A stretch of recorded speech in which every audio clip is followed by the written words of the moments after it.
Yo, my dude. So on this subject of remembering the way back, I really want to talk about who we really are.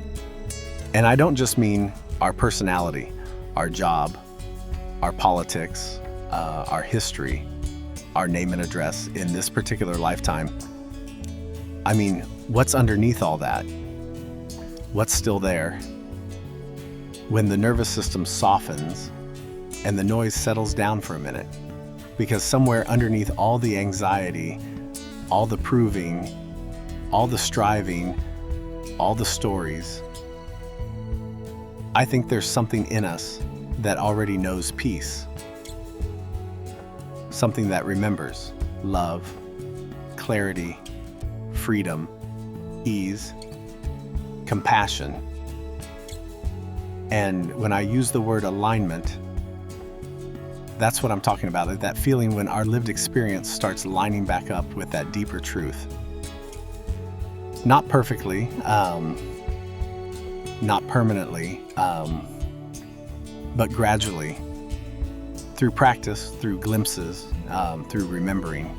And maybe that's why practicing alignment matters so much. Because when we get quiet enough, honest enough, and soft enough to actually hear that deeper self, life often starts feeling a little clearer, a little more coherent, a little more connected. Not because we suddenly become perfect, but because we begin relating differently to the perfection already woven into things. Our choices feel less reactive. Our relationships feel more real. We stop forcing quite so hard. And little by little, we begin living from the inside out instead of the outside in. And honestly, my dude, I think most of us spend a lot of our lives forgetting. Getting pulled into static, fear, identity, pressure, survival mode. So this one is really about how we remember the way back. Yo, Jazzy, take it further, my dude. Yo, my dude. So let's talk about this whole thing of remembering the way back. Because honestly, I think human beings spend an enormous amount of life forgetting who the fuck we are. And not in some dramatic evil way. More like slowly, gradually, hypnotically. Like consciousness gets wrapped in layer after layer after layer of static. Name, age, politics, career, trauma, relationship stories, social media bullshit, fear, pressure. And after a while, we start mistaking the costume for the actual being underneath it.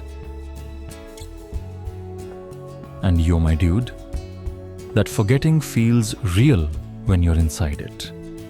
Because when consciousness contracts hard enough around survival, around identity, around fear, it starts feeling like that's all there is.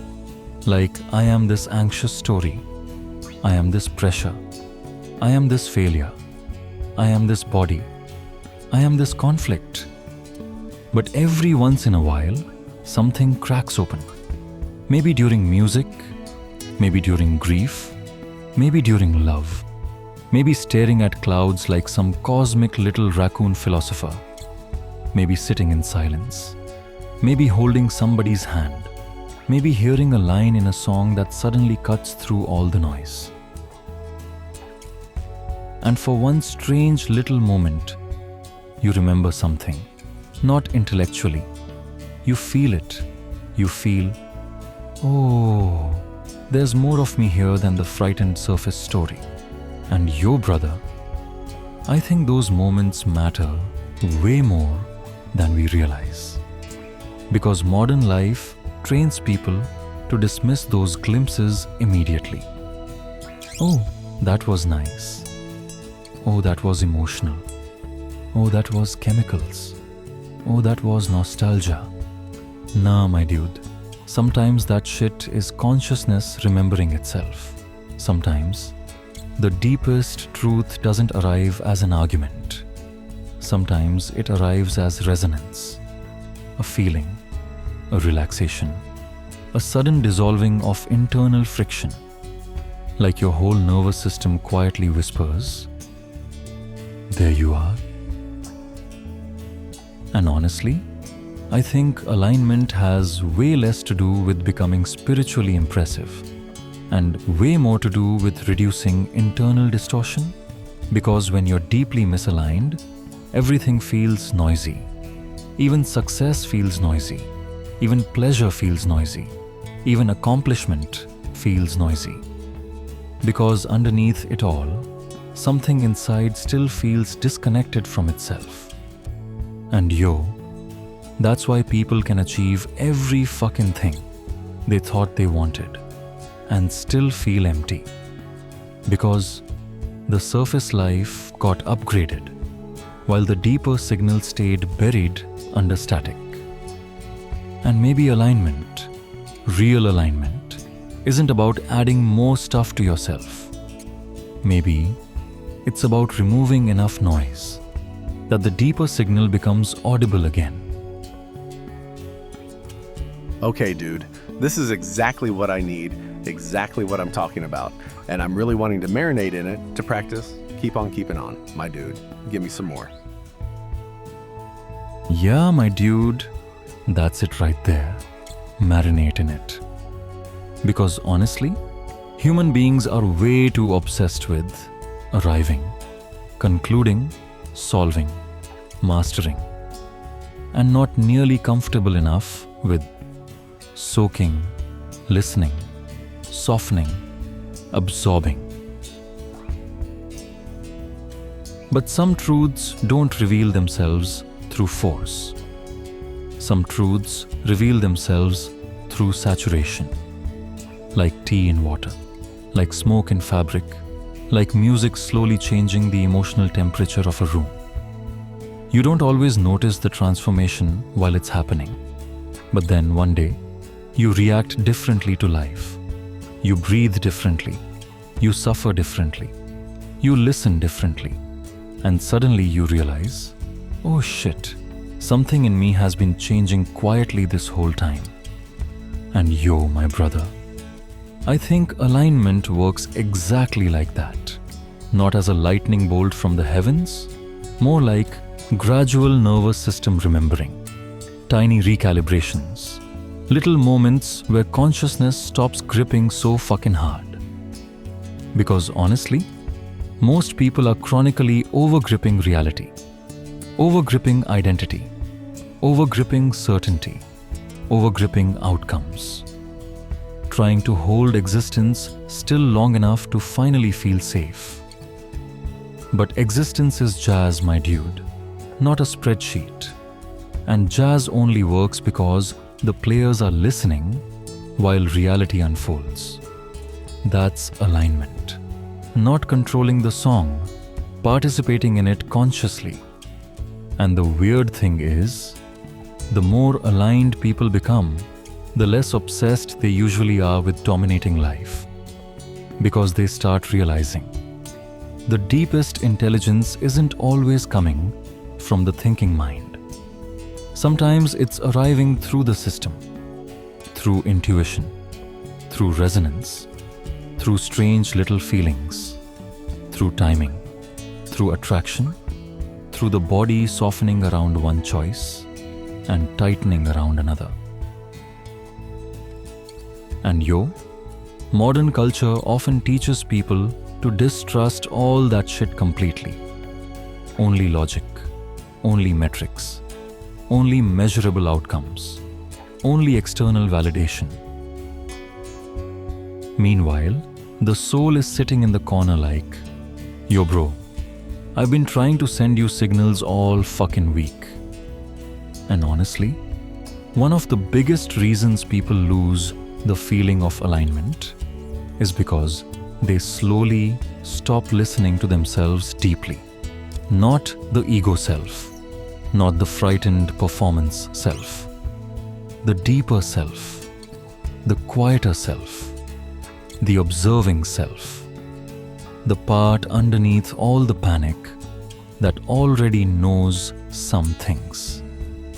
And dude, that deeper self usually doesn't scream. That's important. It whispers, which means if your inner world is constant static, you'll miss the signal entirely. That's why practices matter. Music, walking, meditation, laughter, stillness, creativity. Long talks at 2 a.m., Grateful Dead jams drifting through the darkness, while your consciousness melts into the mystery of being alive. All these little things help reduce internal noise. Not because they magically fix you, but because they help you hear yourself again. And maybe that's the whole game, my dude. Not becoming someone else. Remembering the deeper presence that was already there underneath the costume the entire time. Wow, dude, thank you. That is amazing to listen to. Now let me ask you, Jazzy. I noticed you mentioned slowing down and listening through music, meditation, walking, etc. And I do a little of that, but mostly I try to practice in real time while driving in traffic, while working, while doing yard work, while just going through everyday life. Do you think that meditation is something I can do while moving through life as opposed to sitting formally? Also, I like to listen to things like this sometimes first thing in the morning or last thing at night, because it kind of feels like I actually am practicing by doing so. It's kind of like journaling. Do you think this is valid? Yes, my dude. First of all, absolutely. And honestly, I think a lot of people accidentally turn meditation into another performance identity, like special cushions, special clothes, special apps, special breathing, special enlightenment posture. Meanwhile, consciousness is over here like, yo bro, you can wake up while taking out the trash. And that doesn't mean formal meditation has no value. Of course it can. Stillness matters. Silence matters. Slowing down matters. But honestly, my dude, the real question is, can awareness remain present while life is actually happening? Because that's where most people lose themselves. Traffic, work stress, bills, arguments, dentist appointments, notifications, fear spirals, identity loops. The 1,000 tiny unconscious moments where the nervous system contracts and starts operating on autopilot. So if someone can practice presence, softness, awareness, alignment, while moving through ordinary life, that's huge. That's not less spiritual. That might actually be the deeper integration. Because then meditation stops being a temporary escape from life and starts becoming a way of participating in life consciously. And you, my dude, I honestly think practices like listening to these drifts, journaling, walking, music, reflection, all absolutely count. Because what matters isn't whether the ritual looks impressive. What matters is whether consciousness is becoming more aware of itself. That's the real thing. And honestly, listening to contemplative material first thing in the morning or last thing at night makes total sense psychologically too, because those are threshold states. The nervous system is softer there, more permeable, less defended. The surface identity hasn't fully armored itself yet, or is finally beginning to loosen its grip. And That's probably why certain thoughts feel deeper late at night.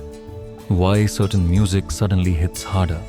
Why people have realizations in showers, or while driving alone, or staring quietly out a window at 1 a.m. like some beautiful, exhausted cosmic raccoon. Because the controlling mind relaxes a little. And when that happens, other layers of awareness become easier to hear. Not magical, not supernatural, just less crowded internally. And dude, I think that's part of why repetition matters too. Because when you repeatedly expose consciousness to certain frequencies, certain ideas, certain emotional states, you gradually begin building new internal grooves. Not fake positivity grooves, not denial grooves, resonance grooves. Ways of relating to reality that become more compassionate, more spacious, more aligned. And little by little, those states stop feeling like rare visitors. They start feeling more like home base, not permanently, not perfectly, but more often, more naturally, more accessibly. And honestly, my dude, maybe that's all the path really is. Not becoming some untouchable spiritual superhero floating 3 inches above the earth while speaking Sanskrit to squirrels. Maybe it's just remembering a little more often, with a little more kindness and a little less panic each time we drift away. Because drifting away is part of being human. But so is remembering. And every time you return, even for one quiet little moment, something inside recognizes the way home again. Beautiful, my dude. Thank you. And Solok. Solok, my dude. And remember, you don't have to hold the frequency perfectly. You just have to keep remembering the way back.